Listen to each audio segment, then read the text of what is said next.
I mean, many people have argued that the core sin, the ultimate base sin, right, the original sin, if you will, was pride. That Adam and Eve, right, ate the apple, and what they said was, "I know best. I'm the one who knows. I ate from the knowledge of the tree of good and evil. I know what's right and I know what's wrong." Oh my gosh, that sounds like intellectual and moral arrogance to me.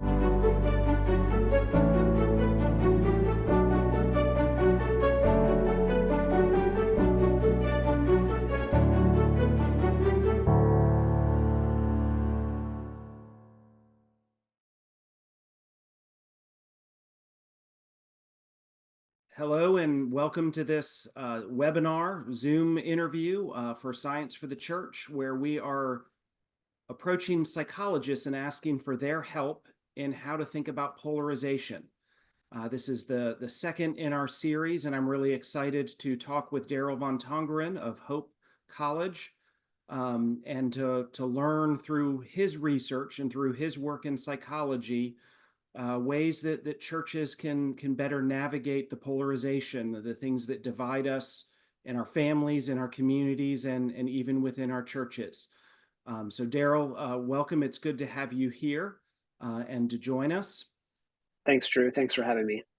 So just a quick bit of background. Daryl is a professor of psychology and the director of the Frost Center for Social Science Research at Hope College. He's, like all psychologists I know, very interested in some of the basic questions of the human condition. And as a social psychologist, he uses experimental research to look at questions like the meaning of life and religion and identity and virtues.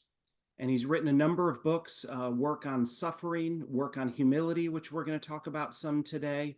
And his most recent book, which may require another conversation, we'll touch on it a bit today, is titled Done: How to Flourish After Leaving Religion. So Daryl, I want to dive into some of the background work that has led you to some of your research on humility. And elsewhere, you've noticed that we're here in our country kind of in the midst of a narcissism epidemic. Where we have this kind of overinflated sense of self. Tell us a little bit about that, and tell us, do we kind of understand what's causing this and how it plays out both individually and communally in our psyches and in our life together? Yeah, so the term narcissism epidemic was coined by social psychologists Jean Twenge and Keith Campbell, and it really refers to this increasing focus on the self. And part of that is a hyper individualization. So each person is mostly concerned just about themselves. And we see this in seemingly innocuous ways, such as the rise of the selfie. So, I mean, a decade or maybe a little bit longer than that, we didn't, 15 years ago, we didn't really have selfies. But now the number of selfies that people take daily and transmit are through the roof. So we're more focused on ourselves. We hear things like, "Oh, what kind of, how are you thinking about your image or your brand," rather than talking about someone's character or the ways in which they treat other people. But maybe the most significant way that we see this is through what's called contingencies of self-worth.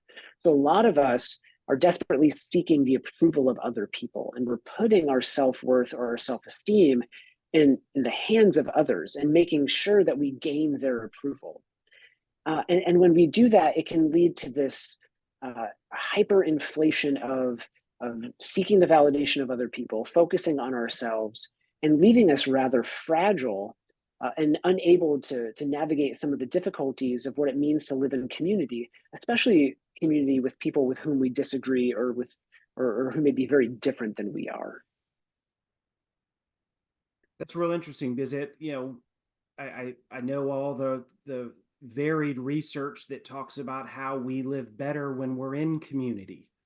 And that there's a lot of work on how that community forms our social identity. So what I hear you saying is this narcissism epidemic is kind of pulling us away from some of those, where we're still looking externally for kind of validation and approval, but that sense of identity is much more kind of created by ourselves.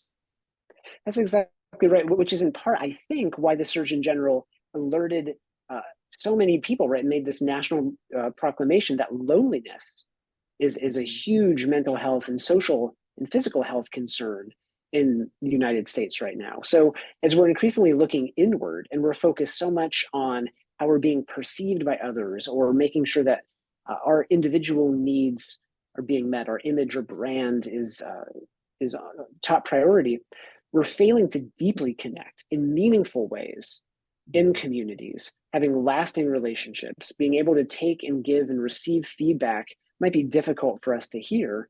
And it's leaving us more isolated and mentally unhealthy and unwell, perhaps than we've been in a long time. Mm. That's we touched a little bit in a previous newsletter on kind of the loneliness epidemic. I had not made that connection until you just did, but it certainly makes sense. So your 2022 book, Humble, presents kind of humility as an antidote to this epidemic of narcissism. Tell us a little bit about what you mean by humility and how it can help us kind of overcome this epidemic of focus on ourself. Yeah, so many people have misconceptions about what humility is, right? Many people think that humility is about being extremely small or not thinking much of oneself. But in my mind, humility is about being the right size in a given situation. So there's two ditches. On one side is self-aggrandizement, right? Is arrogance, and most people are most aware that that's a ditch we don't want to fall into, and Mhm. humility kind of helps pull us away from that ditch. But on the other side, we also have either self-deprecation or being too small in a given situation, and that's not really humility either. Humility is the Aristotelian golden mean between arrogance and self-deprecation. And so it's being the right size in a given situation. So another way of thinking about this is humility is our ability to know ourselves, check ourselves, and go beyond ourselves. So by knowing ourselves, we have an accurate view of who we are, both our strengths and our weaknesses. The limitations that we have, but also what we could bring to a conversation or to a relationship. The second part is we check ourselves. We check our selfish motivation for only meeting our own needs, our egotistic motives for defensiveness, and we reel those in. And in doing so, it allows us to do the third thing, which is going beyond ourselves, which is where we consider the well being of someone else as equal to our own. So we care about someone else and what they're experiencing. And it's really this other orientedness that cares deeply about making sure that other people are well and healthy and taken care of.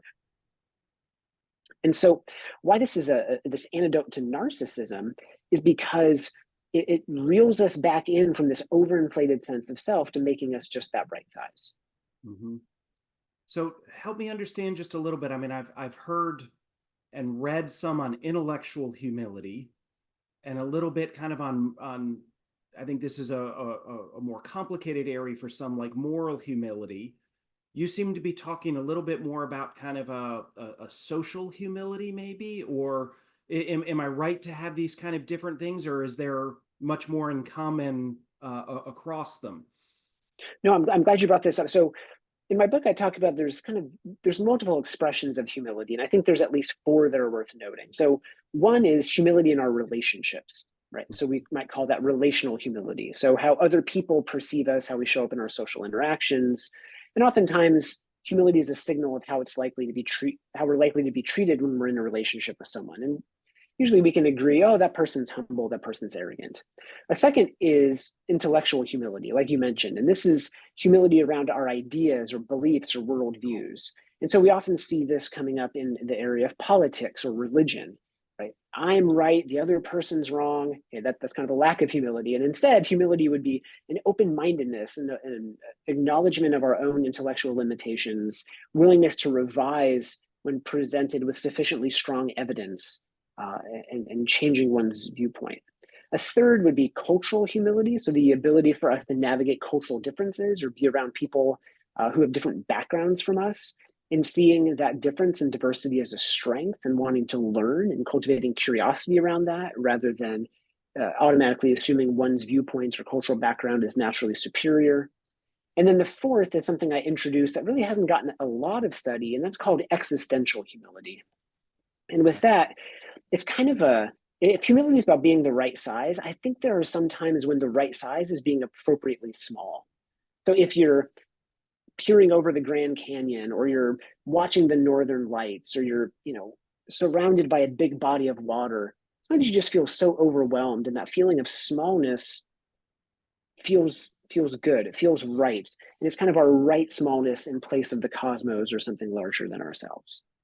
Yeah, that sounds very connected to some of the work that's being done on wonder and kind of that sense of the mystery and that kind of right sizing ourself in the face of transcendence. I'm also hearing a lot of Christian themes that can be brought to bear on this work. Ideas of sin, selfishness, overinflated sense of self, but then also this connection, that this kind of obligation to care for the other, which includes getting to know them and not imposing your will or your agenda upon them. So I'm seeing lots of potential. Do you draw some of those out in your book? I don't explicitly. I kind of wrote the book to be for people of all faiths or no faiths at all.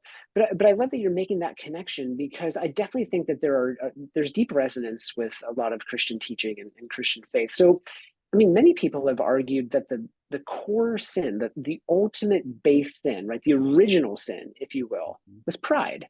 That Adam and Eve, right, ate the apple, and what they said was, "I know best. I'm the one who knows. I ate from the knowledge of the tree of good and evil. I know what's right and I know what's wrong." Oh my gosh, that sounds like intellectual and moral arrogance to me. Mm-hmm. I'm the one that says what's right and wrong. And many people in the church have long been taught, if there's one thing that sin does, it's that it separates us. Right. So if we yoke these two together, I have so much pride that I know what's right and wrong. I don't need to listen to anyone, including God. And second, when I have that posture, it's going to separate me. It's not a huge leap of looking around and saying, our huge divisions, our inability to talk with others with whom we disagree, our growing loneliness epidemic, part of what could be at the core of that, maybe not all of it as an oversimplification, but part of it could be our overwhelming sense of pride. And it's possible that humility might offer one antidote to helping people navigate these deep divisions. Fascinating, fascinating. So again, the focus of this conversation in the series we're doing is on kind of tools to help the church both understand and address polarization. Help us kind of make the connection between your work on humility and some of this discussion and what it contributes to our understanding and our ways of addressing polarization. Yeah, so I think our natural tendencies as humans is to affiliate and surround ourselves with people with whom we agree. So we like to be around other people who share our attitudes. We select social groups or even churches that oftentimes share our values. Now, not everyone in those groups share our values, but sometimes we're largely drawn to more ideologically homogeneous groups, if you will. And so especially with the ability for us now to filter the way that we get our news, the types of news stories that we read, the types of information that we're encountering through our phones, through our laptops, in our friend groups. We kind of go through the world and more thinking that any reasonable person in the world views the world the same way we do, right? Just, this is the only stuff I'm reading. All the smart people think the way I do. And so we're losing our ability to interact with productively and disagree constructively with people with whom we disagree or who are different than us. And so what happens is we respond defensively. When we're talking with someone, we're not so much engaging in a productive conversation to learn about them or because we're open-minded, but instead we're just waiting for them to finish talking long enough for us to prove to them that they're wrong and we're right. And we're often sure that we're right. We know for certain that we're right. And all of those things run counter to humility. And if we even just borrow from intellectual humility says a few things. One is, it says, I acknowledge that I have intellectual and cognitive limitations. one way of thinking about that is at least some of my views are wrong. Or another way of thinking about that is all of my views are at least partially wrong. I'm not completely right about everything, right? It's something I'm beliefs that I hold have to be wrong. Then what it goes into is this posture of non-defensiveness. So can I present what I believe in a way where I can have commitments, right? And it doesn't mean just being wishy-washy or not believing anything at all. But what it means is believing something until you get convinced that something better is worth believing. But there needs to be sufficiently strong evidence for you to change your mind. And most people in theory are like, oh, yeah, absolutely, that's me. I would only change my mind with sufficiently strong evidence. But an exercise I would ask people to do is what would be the sufficiently strong evidence required for you to change your mind? Mhm. And if there exists no such evidence, it might be that you're unwilling to change your mind. Now, I realize about some things people don't want to change their mind. But if everything is something you don't want to change your mind about, you might need to revisit your posture. How does some of the work on bias? I mean, I'm when you talk about unwillingness to change the mind, I immediately think of confirmation bias. I know there's many biases that kind of prime us to stick to our own view, to find people that think like we do. How does that connect with some of your work here on humility and this conversation around polarization? Yeah, so there's a number of biases that we humans naturally have. So, like you mentioned, one is confirmation bias. So, this is the idea that we see the world in a way that confirms our pre-existing beliefs. And in fact, we go out and only look for data or evidence that supports our beliefs. We disregard evidence that doesn't. And once we feel like we are sufficiently justified, we just stop looking for information. There's another like self-serving bias. So when something goes right, I take credit for it. And when something goes wrong, it's not my fault. And we even do this on a group level. When my group member acts in a moral way, well, that's how all group members are. And when the other group member acts in an immoral way, well, that's how all of them are, right? That's them. That's how all of them act. And so all of these cognitive biases make it, they kind of coalesce around this idea that we're really slanted and we're really not objective in the way that we see the world. And even when we teach people about biases, right, and people come to learn about biases, we're so biased that we even are biased about admitting our own bias. So in this, you can teach people, hey, there's confirmation bias, there's self-serving bias, there's all these kind of biases. How biased are you? And research by Emily Pronin at Princeton University reveals that we even think we're less biased than other people, which just betrays how biased we are. So these are really hard things to overcome. And so humility tries to go against this moving sidewalk of bias and actively says, hey, I know that I have limitations. I realize I could be wrong, but I'm actively going to try to overcome these by doing a few things that will kind of help cultivate my humility. Mm-hmm. Again, I'm hearing these ideas from our Christian heritage of sin and pride and how we're kind of wired there in these notions of the fall that make these parts of our tradition kind of land as we begin to understand how the mind works. Um, it's fascinating to learn these areas of psychology and others and see those connections. Yeah, absolutely. I mean, I even think about we're looking at the speck in someone else's eye, right? When we have the big piece of lumber in our own, right? We're like, oh, you're so biased. And we don't even see the ways that Right. we are so biased ourselves. Yeah, like the study of, I think it's university faculty that the overwhelming majority, I don't remember the percentage, but I think it was north of 80% believe they're above average teachers. It's Yeah, just, that's exactly right. yeah. Yeah, but I do that with my classroom. It's called the above average effect. And I ask them Mhm. how they rate compared to the average student at our college, and they're all above average. And even when I mention it to them, they don't seem to see the irony that all of them Right. are above average when we can't be. There has to be something that we're below average on. Yep. Yep. So I want to kind of step back. I mentioned briefly in your bio this kind of range of work that you've done: work on suffering, work on your most recent book done on people leaving religion, this work on humility. I know you studied with Ev Worthington at Virginia Commonwealth, so I imagine you're well versed on some of his forgiveness research in addition to the humility work. Tell us a little bit about what brought you to psychology and brought you to this range of fascinating topics. I've always really been interested by big questions that humans wrestle with.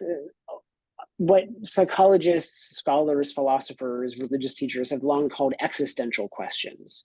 And so I'm really kind of curious how we can confront in an honest and authentic way the deep existential realities of what it means to be human and flourish among those. So, yeah, years ago, my wife and my wife's a licensed clinical social worker and mental health therapist. We co wrote a book on suffering, right? And the idea here was suffering often thrusts into our central awareness these existential realities. Like we're reminded that we're frail and one day we're going to die, or we encounter things that question our sense of meaning in life. How can we encounter those and move through seasons of suffering with authenticity and with a sense of flourishing that doesn't engage in spiritual bypassing or look for shortcuts or quick answers, but that really kind of helps support people through the kind of the dark night of the soul.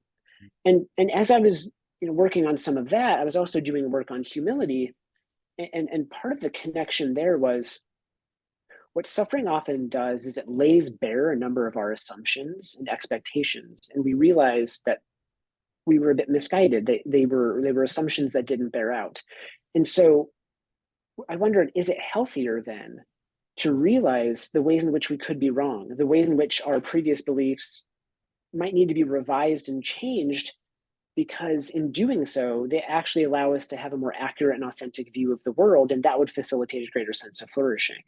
And from there, what I studied was people whose revision of beliefs actually included revising the religious beliefs. And for them, they encountered an experience or interactions with people or a set of values in which they couldn't square what they hoped religion would provide with their experience of religion. And so they walked away. They left religion. And what are ways in which they can engage in authentic, meaningful flourishing after making that shift? So in all of these things, kind of the thread that connects all of them is, I think, the only way of finding authentic and meaningful flourishing is through an honest engagement with existential realities, from acknowledging the boundedness of what it means to be human, and not running from those as fears, but embracing them as facts, not seeing them as threats, but acknowledging them as truths. Fascinating. So tell us briefly about your most recent book done and this research you've conducted on people that do leave the faith that they grew up in. Yeah, so and I do think that this is in part, a little bit related to this work on polarization, especially, among the church. So I was really interested in understanding the rise of non-religious people. And sociologists have demonstrated people are leaving religion in record numbers or becoming increasingly non-religious. But most of these people, our research has found, were at one point religious. And so some of the work was looking at why are people leaving religion? And part of it is when people become more progressive and their institutions don't keep up with some of the ways that they're growing and changing, and there's a value gap, they perceive this stagnation between institutions and themselves, and there's this gap. And that could be one of the reasons why people are leaving religion. They also leave because of religious abuse and trauma, because overly simplistic views of suffering, or simply because they don't like the label religious or evangelical anymore. And so in this book, I offer practical tools for people who are going through this religious change, as well as loved ones who know people who are making this transition away from their faith. Sounds like a helpful book because there aren't too many pastors I know that aren't kind of struggling with people that have been a part of their church and are leaving, and the same with family members. You Yeah. hear all the time my child or my grandchild or my sibling or whomever has left. So Yeah. sounds like a book. Is there an element to it to help us better connect with those individuals, or is it more, to help those individuals find meaning and flourish once they've left? Yeah, it's primarily for those individuals, but as I've talked with churches and church leaders and other people, they've said having a deeper understanding of why people are leaving, what that process is like, and some of the unique challenges faced by people who are undergoing this shift has really been helpful in cultivating a sense of empathy, compassion, and a deeper sense of authentic connection because they can more clearly kind of understand the psychological and social ramifications of that process. Helpful, very helpful. So, in kind of preparing for this series and identifying you and other psychologists to interview to help us understand polarization, humility is one of these virtues that has just kept coming up in everything that I read, as one of the kind of the most important postures or virtues, whatever you want to call it, to help us navigate this division in politics and religion, and in our society more broadly. Are there some ways that the research on humility can show us how we cultivate it? Like, how do we become more humble? Given that, based on our conversation about the above average bias, we all, I'm sure, think we're more humble than we actually are. What can we do about that? Yeah, there are some tangible steps. The first thing that we can do is we can seek feedback. So by that, what I mean is we can ask someone who knows us well how humble we are. So I tried this, and it comes with a disclaimer because when you do this, you have to be ready for the feedback someone's going to give you. So my very first interview on humility years and years ago, the interviewer wanted me to ask my wife how humble I was because she wanted to know, does studying humility actually make you, humbler? And I was like, oh, of course, I'll ask my wife. And so the backstory to this quickly was that it was a Friday in the summer here in Michigan. We were supposed to go to the beach. I delayed it by taking this interview. I thought the interview would only be a few minutes. It ended up being over an hour. My wife was patiently waiting. I come up the stairs, and before I even ask her to rate me, I say, "Oh yeah, by the way, I know you've been waiting for me to go into the beach. You packed the lunches, you packed the car, you've got the towels, but I wanted, I need to get a workout in because I was training for a marathon. The beach is 7 miles away. Do you mind taking all of our stuff there while I go for a run, and I'll meet you at the beach because I'm going to run to the beach. Oh yeah, by the way, on a scale of 1 to 10, how humble am I?" Mm-hmm. Well, needless to say, she gave me a 4, and on retrospect, that was pretty generous. But when she said I was a 4 out of 10, I started getting really defensive, which the irony was lost on me at the moment because if someone's giving you feedback that you're not being humble, the least humble thing you can do is argue and say, no, no, no, I'm really, really humble. So first thing you should do, ask for feedback from a trusted source. The second is when they give you that feedback, you need to work against your defensiveness. If they're saying you're low, there's a reason you're low. And my wife and I have talked about that moment, and she was saying, you really didn't think about me. You were just really excited about your interview. You didn't thank me for the things that I did. And then you wanted to go for a run. You're being pretty self centered. And she's absolutely right. The third thing that we can do is we can increase our empathy. So we can really try to understand the perspective of somebody else and not just in a way so the better you understand them, the more you can convince them to change their mind, but actually trying to understand what it's like to be them. What are they thinking? What are they feeling?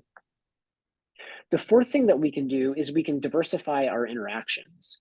So as I was writing Humble, I was getting convicted myself that before I would write, I'd get my coffee, I would read my news source, the one news source I thought I trusted that gave me the right view on things, and I realized I was telling people you need to see multiple sides of things.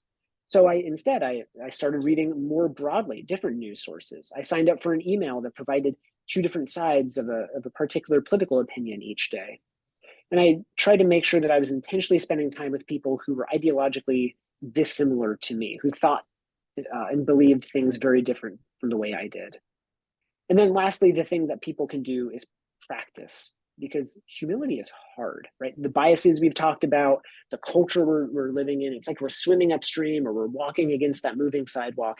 Every day we have to commit to trying to be a little bit more humble than we were the day before because this is not something that comes easy. Right. Yeah. Especially with, like you said, that kind of that narcissism sense of self that we get in these spirals in our media sources in social media where there's a I think there's a reason these confirmation biases can be so difficult is we're constantly fed things that we agree with based on our on what we click and what we watch and what we pay attention to.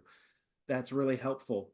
um, any specific feedback for our churches? Is there something unique within the church or practices within the church that can come alongside those five, or maybe there's some additional steps we can take to be more humble in our attempts to follow Jesus? Yeah, I tend to think of humility as kind of being right up there next to love as like the central Christian virtue. I really do. I've felt this for a long time. And so, what churches can do, the first thing they can do is they can model it, right? They can, and part of what goes with that is they can value it. They can say, one of our core values at this church is humility.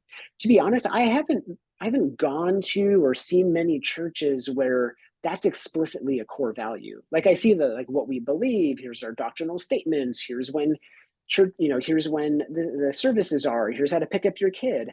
But I haven't seen anywhere like we're going to be marked as and known as a community that practices humility. I think that would be radical. And in a good transformational way, it'd be revolutionary to see a community say, that's the thing we're going to be known by, love and humility. That's what it is. Part of I think how that looks is focusing less on certainty and being right and more on being in relationships, right? So the, I'm not a biblical scholar. I have enough theology to be dangerous, right? But I don't remember too many times Jesus teaching people what to believe or saying, here's a doctrinal statement I'd like you to sign off on. Instead, what Jesus did was model love and model relationships. And I think that being a community marked by humility, where it's an explicit value that they say we're going to pursue communally, and then engaging in relationships rather than being right or being willing to wade into uncertainty rather than sticking closely with certainty and being sure that one is absolutely right would go a long way. That's really helpful, and that really resonates with kind of our whole approach on how to bridge faith and science in the church, that we do that relationally. When we know someone like you, we call you up and we ask questions, we learn, we try to understand, because I know I'm below average on the psychology, so I need someone who's above average to help me out here. That's really helpful. Any final word as we kind of wrap up for pastors and church leaders on how to navigate the division? I know this is there are some churches where everybody kind of agrees on one side or the other of the upcoming election. There's many, the purple churches, that are really kind of struggling to hold it together. Do you have any kind of last word for them as we begin to close? Yeah, I mean, I think that having honest, thoughtful conversation, right? Being in discussion, having conversation, acknowledging that this is challenging, that this is messy, that for many people the stakes feels very, very high. But making a shared commitment to treating each other with love, treating each other with respect, civility, and really prioritizing the humility of the group. I think people will remember how we treat them, right? They won't always remember if we're right, but they will remember how we treat them. And I think we should keep that in the forefront of our minds. Yeah, and most of what I've read when we're trying to in the church, have conversations on difficult topics, whether they're divisive ones or ones that can, help or might trigger kind of past traumas that people have experienced.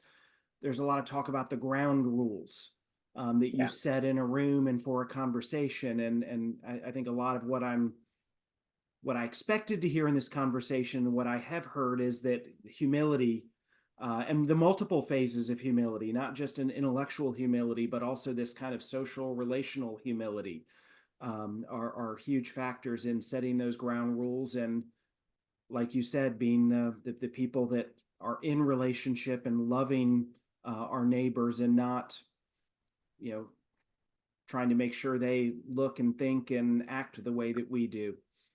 Yeah, that's exactly right. Whether we view them as our neighbor or enemy, Jesus said, love both. Mm-hmm. Yep. Thank you, Daryl. This has been a really helpful conversation. I look forward to kind of staying in touch. As we've already announced, you're going to be part of a webinar series we're doing with the Synod of the Covenant that supports Presbyterian churches in Michigan and Ohio. So we're looking forward to continuing the conversation there. And I hope we get a chance to talk a little bit more about your work on people leaving religion, because I know probably alongside polarization, that's one of the biggest issues where psychology can bring some insights to the church, and help ministry leaders navigate these difficult realities that we all must face in the American church. So thank you, Daryl. Thanks so much for chatting with me, Drew. I appreciate it. Grateful for the opportunity.